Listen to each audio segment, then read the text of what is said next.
Welcome to Devasena అభిరుచులు. ఇప్పుడు మనం పెసరట్టు వేసుకుందామండి. పెసరట్టు వేసుకోవడానికి మనం పిండిని రెడీ చేసుకోవాలి. ఎప్పుడు ఇడ్లీ దోశ కాకుండా అప్పుడప్పుడు పెసరట్టు వేసుకుంటే మంచిదండి. పెసరట్టుకి ముందుగా మనము రైస్ కుక్కర్ గ్లాస్తో 1.5 గ్లాసు పెసర్లు తీసుకుంటున్నాము. 1 గ్లాసు రైస్ తీసుకుంటున్నామండి. రైస్ కుక్కర్ గ్లాసే కాదు, మీ ఇంట్లో ఏ కప్పు ఉంటే ఆ కప్పుతో 1.5 గ్లాసు పప్పు తీసుకోండి. 1 గ్లాసు రైస్ తీసుకోండి.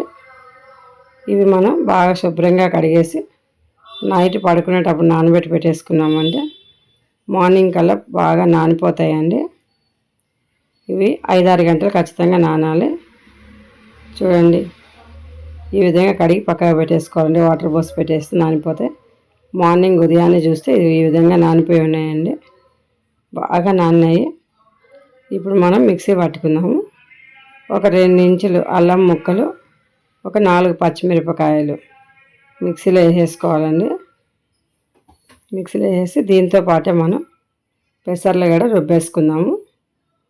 ఎందుకంటే ఇవి ముక్కలుగా చేసి వేసుకుంటే అంత టేస్ట్ ఉండవండి. పప్పుతో పాటు వేసి రుబ్బుకుంటేనే పెసరట్టు అనేది టేస్టీగా వస్తుంది.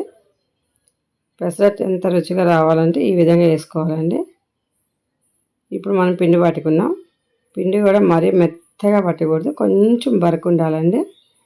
మరి గంధంలాగా చేసేస్తే దోశ అంత టేస్టీ కాదు. కొంచెం బరుకుంటే పెసరట్టు అనేది బాగా వస్తుందండి. ఇప్పుడు మన దగ్గర ఉన్న పెసర్లు మొత్తం కూడా పిండి పట్టేసుకున్నాము. ఇందులో కొంచెం సాల్ట్ వేసి బాగా కలుపుకోవాలండి. ఈ సాల్ట్ అనేది పిండికి బాగా పట్టాలి. పట్టేంతవరకు మనం బాగా కలుపుకోవాలి. మరి వాటర్ ఎక్కువ పోయొద్దండి. చూడండి, ఈ విధంగా కలుపుకోవాలి. ఎక్కువ వాటర్ వేస్తే వాటర్ అయిపోద్ది. పెసరట్లోకి మనం ముందుగా ఆనియన్స్, క్యారెట్, కొత్తిమీర బాగా సన్నగా సాఫ్ చేసి పెట్టుకోవాలండి. ఇవన్నీ కట్ చేసి పెట్టుకున్నామంటే పెసరట్టు త్వరగా అయిపోతుంది. ఇవి కట్ చేయడమే పని అవుద్దండి మనకు. ఎప్పుడైనా ఖాళీగా ఉన్నప్పుడు చేసుకోవాలండి. ఇవి కూడా మార్నింగ్ స్కూల్ ఉన్న టైంలో అంటే కాదు, సండే రోజు చేసుకోండి. ఇప్పుడు ఆ బౌల్ తీసుకొని బౌల్లో మనం ఆనియన్, కొత్తిమీర, క్యారెట్ ఈ 3 కలిపి పెట్టేసుకోవాలండి. దోశ వేసేటప్పుడు ఒక్కొక్కటి వేస్తే మాడిపోద్ది కాబట్టి అన్నీ కలిపి పెట్టుకుంటే త్వరగా అయిపోద్ది. ఇప్పుడు స్టవ్ మీద పెంక పెట్టేసి ఇప్పుడు మనం పెంక వేడెక్కిన తర్వాత దోశ వేస్తున్నాము. పెసరట్టు వేసుకుంటున్నామండి. చూడండి, ఈ విధంగా రుద్దుకోవాలి. ఇప్పుడు మనం అన్నీ కలిపి పెట్టుకున్నాం కాబట్టి ఇవన్నీ కూడా పెసరట్టు మీద వేసి పెసరట్టు మీద మనకి ఎంత కావాలో అంత వేసుకోవచ్చండి. వేసేసి ఇలాగా అట్లకాడతో ఇలా గట్టిగా నొక్కాలండి. నొక్కితే పిండికి అతుక్కుపోయి రాలిపోకుండా ఉంటుంది. లేదంటే ఊరికే రాలిపోతుంటాయండి దోశకు అంటుకోకుండా. ఇప్పుడు మనం కొంచెం ఆయిల్ వేసుకొని సిమ్లోనే కాల్చుకోవాలండి. మంచిగా బాగా బ్రౌన్ కలర్ వచ్చే వరకు కాల్చుకుంటే మంచిగా, చూడండి మంచిగా కాలిపోయింది. ఇప్పుడు నేను ఎలా మడత పెడుతున్నానో అదే విధంగా మడత పెడితే ఆ ఆనియన్, క్యారెట్ అవి రాలిపోకుండా ఉంటుందండి. స్టఫింగ్ అనేది మంచిగా పట్టుకుంటుంది. చూడండి, ఈ విధంగా పెసరట్లు వేసుకోవాలండి. పెసరట్టుతో పాటు మనం ఏ చట్నీ చేసుకున్నా బాగానే ఉంటుందండి. అల్లం చట్నీ కానీ, కొబ్బరి చట్నీ కానీ, పల్లి చట్నీ కానీ ఏదైనా బాగుంటుంది. ఇప్పుడు నేను మళ్ళీ మీకు ఒక దోశ వేసి చూపిస్తానండి.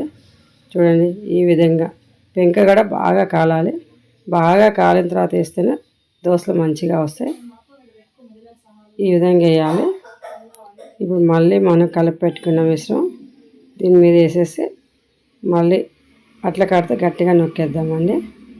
ఇట్లా నొక్కితేనే దానికి పట్టుకుంటుంది, లేదంటే పట్టుకోదండి, ఊరికి రాలిపోతుంటాయి. ఇప్పుడు మళ్ళీ కొంచెం ఆయిల్ వేసుకొని మంచిగా కాల్చుకుందాము. చూడండి, ఇదే విధంగా చేసుకోండి. పెసరట్టు చాలా మంచిదండి. వారానికి ఒకసారి చేసుకుంటే కూడా చాలా మంచిది. ఖచ్చితంగా చేసుకోండి. చూడండి, అయిపోయింది. నేను మడిచినట్టే మడవాలండి, అప్పుడు మనకు ఆనియన్ అనేది విడిపోకుండా ఉంటుంది. చూడండి, ఈ విధంగా మడవండి. చాలా మంచిగా వస్తాయండి. పిల్లలు కూడా ఇష్టంతో తినేస్తారు. లైక్ చేయండి, షేర్ చేయండి, సబ్స్క్రైబ్ చేయండి. కొత్తగా మా ఛానల్ చూసేవాళ్ళు ఎవరైనా ఉంటే సబ్స్క్రైబ్ చేయడం మర్చిపోవద్దండి. Thank you for watching.